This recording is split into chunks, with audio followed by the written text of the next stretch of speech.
تیرے جیسے ظالم کے سامنے ایک ایک جان کو قربان کر دوں. میرا تو اس لیے رونا ہے, میرا تو یہ جذبہ ہے.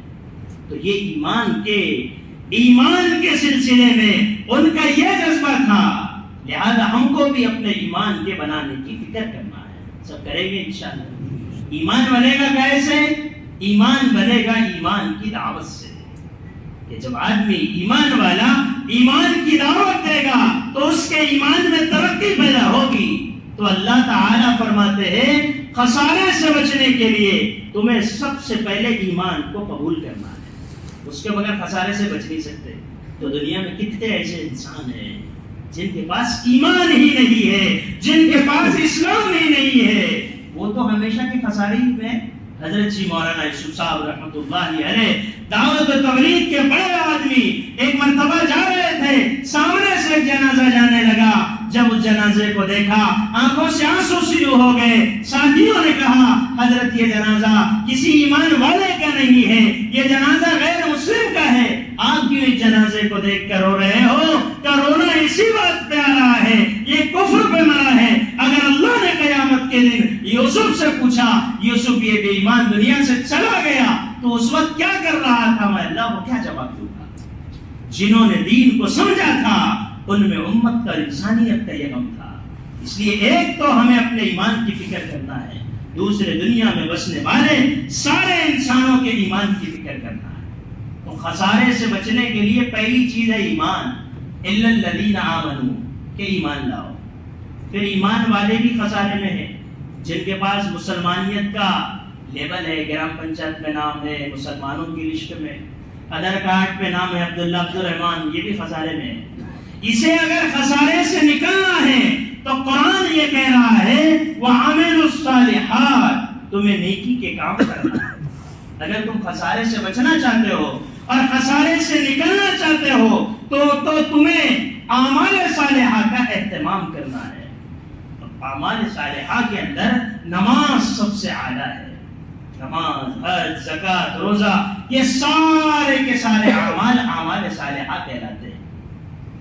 ان اعمال کو سیکھنے کی بھی کوشش کرنا ہے. ایک وہ عمل ہے جو میری سمجھ میں آ رہا ہے, ایک وہ عمل ہے جو محمد رسول اللہ نے بتایا ہے. وہ عمل میرے عمل سے مل رہا ہے یا نہیں مل رہا؟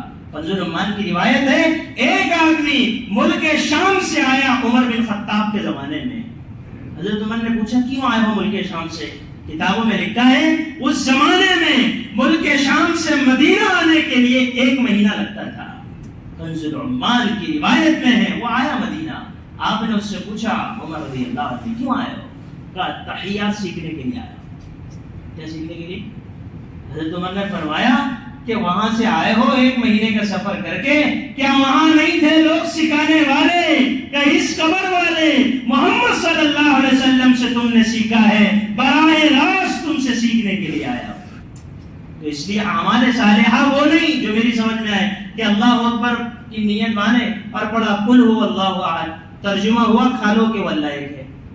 کیونکہ کل کہا چھوٹے کاف سے تو ترجمہ بدل گیا, قل هو اللہ احد کھالو کہ وہ اللہ ایک ہے. اگر بڑے قاف سے کہتا تو ترجمہ ہوتا کہہ دیجئے نبی جی وہ اللہ ایک ہے. تو کہاں کہنا اور کہاں کھانا؟ جب درود پڑھا سواد کے ساتھ ترجمہ ہوا رحمت نازل کر دیجئے. جب درود پڑھا سین کے ساتھ اللہم صلی علی محمد, ترجمہ ہوا محمد پہ تلوار اٹھا دیجئے. آپ لغت دیکھ لیجئے, صلی یصلی تسلیت کے معنی تلوار اٹھانے کے آتے ہیں. تو اعمال صالحہ وہ نہیں جو ہماری سمجھ میں آئے, اعمال صالحہ وہ جو ہمارے آپ کے آقا نے بتایا. تو اس لیے کیونکہ وقت زیادہ ہے نہیں, اس لیے مختصر میں ساری باتیں آپ کو بتانی ہے. تو ایک تو ہمیں اعمال صالحہ کو کرنا ہے. اب وہ نمازی صاحب, وہ حاجی صاحب, وہ زکات دینے والے ایک تو اعمال صالحہ کرے, دوسرے پھر اعمال صالحہ کو بچانے کی کوشش کرے. اس لیے کہ اللہ نے یہ نہیں کہا قرآن میں کہ جو نیکی کر کے آئے گا. قرآن میں ہے من جاء بالحسنتی, جو نیکی لے کر آئے گا. کرنے والے تو بہت ہو گئے, لے کر کون آیا, یہ کمال کی بات ہے. تو ایک ہے اعمال صالحہ کا کرنا, دوسرا ہے اعمال صالحہ کا بچانا کہ ہمارے اعمال صالحہ کوئی ایسا عمل ہم سے نہ ہو جائے جس سے اعمال صالحہ ضائع ہو جائے. اس لیے ہمیشہ دل کو دیکھتے رہنا. کہ میرے دل میں کسی کے سلسلے میں حسد تو نہیں ہے، میرے دل میں کسی کے سلسلے میں حسد تو نہیں ہے، اگر وہ ہے تو پھر کرتے رہو، کتنی بھی کچھ بھی ساتھ میں جانے والی نہیں۔ ترمذی جلد ثانی میں روایت ہے، میرے آپ کے آقا نے فرمایا ایاکم والحسد، حسد سے بچنا، فإن الحسد یاکل الحسنات کما تاکل النار والحطب، کہ حسد سے بچو، حسد نیکیوں کو ایسا کھا لیتا ہے جیسے آگ لکڑی کو کھا لیتی ہے، جیسی آگ لکڑی کو ختم کر دیتی ہے، ایسے دل کا حسد نیکیوں کو ختم کر دیتا ہے۔ تو دیکھنا پڑے گا کہ میں کسی دین کے کام کو کر رہا ہوں تو کوئی دوسرے دین کے کام کرنے والے کا حسد تو نہیں ہے، اگر یہ ہے تو انہوں نے فتویٰ دیا ہے جن کا اللہ کے بعد مقام ہے کہ تمہاری نیکیاں تو ایسی کھائی جا رہی ہے جیسے آگ کو لکڑی کھایا جاتا ہے، جیسے لکڑی کو آگ کھا لیتی ہے۔ تو اس لیے دل میں دیکھنا پڑے گا کسی کے سلسلے میں کینہ تو نہیں ہے، اگر کینہ ہے تو عبادت کی دری ہی کر لو، نہ شب برات میں مغفرت ہے نہ شب قدر میں مغفرت ہے۔ تو اس لیے ایک اعمال صالحہ کا کرنا ہے، ایک اعمال صالحہ کا بچانا ہے کہ ہر مومن کے لیے دل ہمارا پاک رہے۔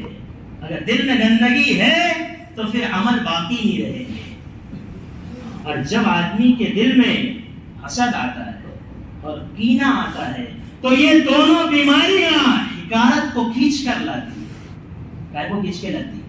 حقارت کو، اور حقارت تو ایسا گناہ ہے کہ اگر آدمی کافر کو حقیر سمجھے تو بھی وہ خطرے میں آ سکتا ہے، اس لیے کہ اس کو کیا پتا کہ اللہ اسے کب ایمان دے دے۔